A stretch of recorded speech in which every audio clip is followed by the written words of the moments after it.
I'm Charlotte McLeod with the Investing News Network, and here today with me is Will Rhind, CEO of GraniteShares. Thank you so much for being here with me again online today. Thank you, Charlotte. Good to be here. Great. It is always nice to have you on. And today we're talking just about a week away from the US presidential election. I think we should start with a question that I think is on many investors' minds, which is how a victory on either side could potentially impact the gold price.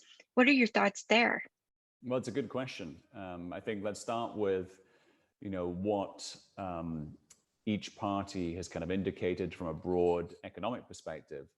And I think if President Trump were to be reelected, we would obviously see more of the same policies that have been enacted. So as it pertains to the economy, typically that's been pro-stimulus, pro or more pro the stock market. And so I think gold will benefit from his reelection. On the other hand, if Vice President Biden gets reelected, and certainly, that would be the scenario that the polls are predicting, then I think that from an economic perspective, we're likely to see gold do well, but for a slightly different reason, in that there's likely to be a lot more stimulus spending if there is a Biden presidency, which would benefit gold because of this more stimulus and government spending. Right. That does seem to be a consensus that I see developing that it's going to be positive for gold regardless of who wins, but probably for different reasons. I wondered if in the past there has been, if we have a Democrat or Republican presidency, is either of them typically good for gold? Is there a historical record of what that looks like? Well, sure. I mean, if you think about gold trading freely since 1971, so when the US came off the gold standard, obviously it hasn't been a straight line, as gold enthusiasts will know, but the price has gone up, over that period. And we've had obviously multiple presidencies, both Democratic presidencies and Republican presidencies in that time. So I think it boils down more to the actual president themselves. But certainly, in this day and age, we've been taking on more and more debt from a government perspective. Indeed, the amount of stimulus that's happened, this time around in response to the coronavirus has dwarfed that of the 2008 financial crisis. So, if you thought that the environment for gold was good, 4 years ago, or even before that, when President Obama was elected, there was a lot of government debt under his presidency. Now, obviously, under Trump, especially with the coronavirus. And I think that keeps getting worse from a debt perspective, which ultimately favors gold. That's a great point. Okay, thank you for that explanation. We last spoke a couple of months ago, and in that time, gold has remained relatively range bound. We've seen some ups, some downs, but kind of centered all around the 1900 per ounce mark.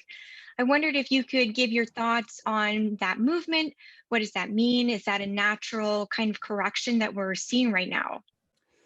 I think that there's, perhaps a little bit of consolidation that's happened. Obviously the price just went up so quickly. I mean, that's one thing that people perhaps don't think about too much, but the price did go up very, very quickly, from March up until the all-time high that we saw early in the year.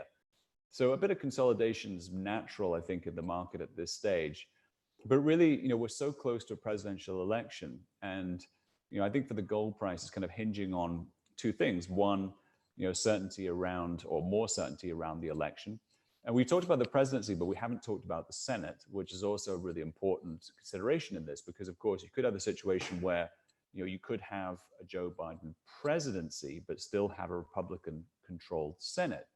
And ultimately, why that's important is because, again, this is all about the stimulus and when the stimulus happens. I think the big picture is we're going to see more stimulus irrespective of who gets elected president. But there's a sort of a shorter term factor to that, which is, when does that stimulus bill get announced? Does that get announced even before the election? Is it something that happens after the election? And who's the president and who controls the Senate? And these are all contributing factors, which I think have dampened the demand for gold, or at least the interest in gold as of right now. And so that's really affecting how gold's traded. Obviously, the other big thing, the elephant in the room, is the coronavirus. And while we haven't, I guess it hasn't been sort of on the front pages as much, if that's possible even to say, over the last few weeks, but now starting to really accelerate back into the limelight with the second wave that we're seeing in Europe, and then Germany and France kind of going back into lockdown. The UK sort of almost in lockdown, albeit but name. And so I think that's also a concern for people, which is affecting or will affect gold as well coming into the end of the year. Right. So are there really any expectations that we can have for the gold price right now? It sounds very difficult to predict even in a small amount where it could go in the next few months. I think the price of gold is going to go up. That I think is, like I said, from result of all the things that we've been talking about, the stimulus, etc.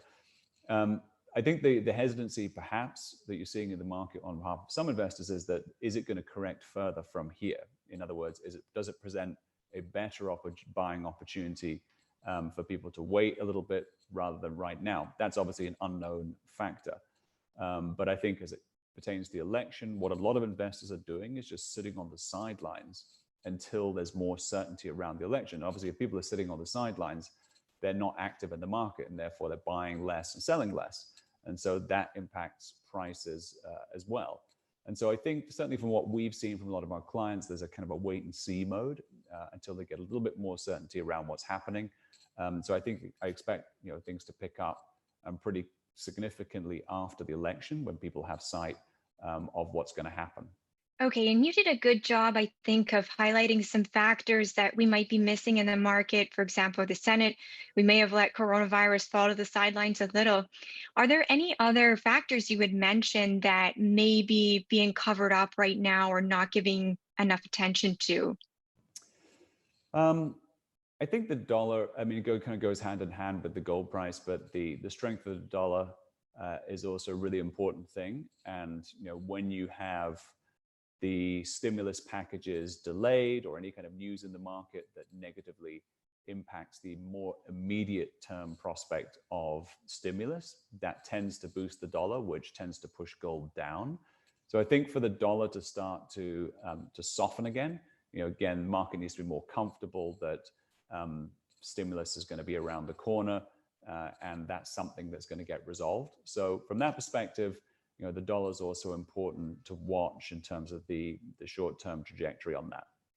Okay, and of course, the question for many investors is what they should be doing during this time. Obviously, that's a very individual decision, but what are your thoughts there?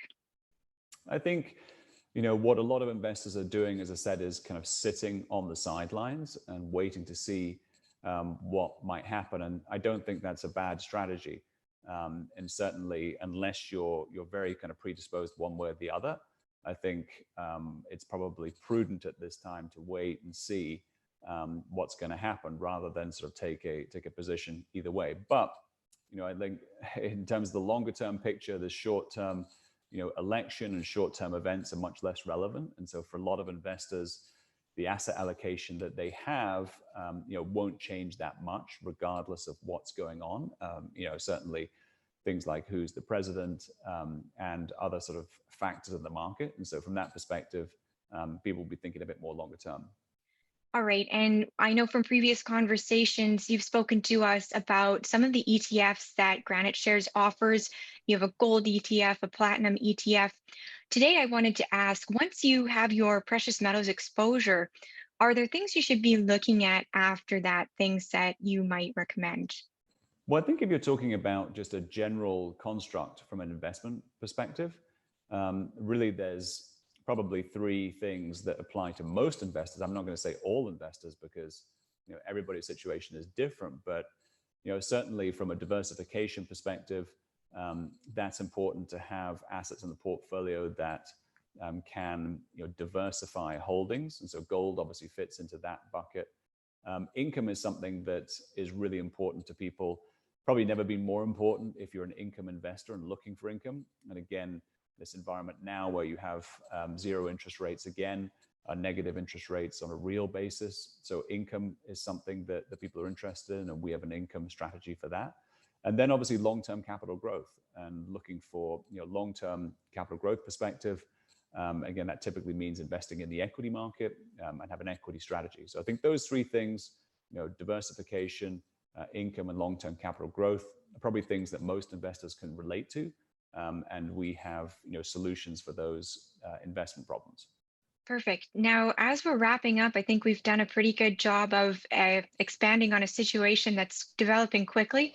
Are there any final thoughts you would leave investors with as we head toward the election, toward the end of the year? Well, I think I think it's always worth thinking about the scenario that most people don't expect. And so obviously, given we're talking about the election, most polls, most news outlets, etc., are predicting a Biden victory, and probably by quite a lot, depending on what poll you look at. So I think it's always worth thinking about what happened in 2016, which was, again, nobody predicted that then, Donald Trump would become president. And so same time around, I think that's the say from an odds perspective, that's the less likely outcome here. So I think it's always worth thinking about, okay, if he does get reelected, what does that mean? And what does that mean for the investment portfolio? Okay, well, perfect. I think that sounds like a good place to wrap it up. Thank you so much for sharing your thoughts as always. Thank you, Charlotte. Good to be with you as always. Thank you. Of course. And once again, I'm Charlotte McLeod with the Investing News Network, and this is Will Rhind with GraniteShares.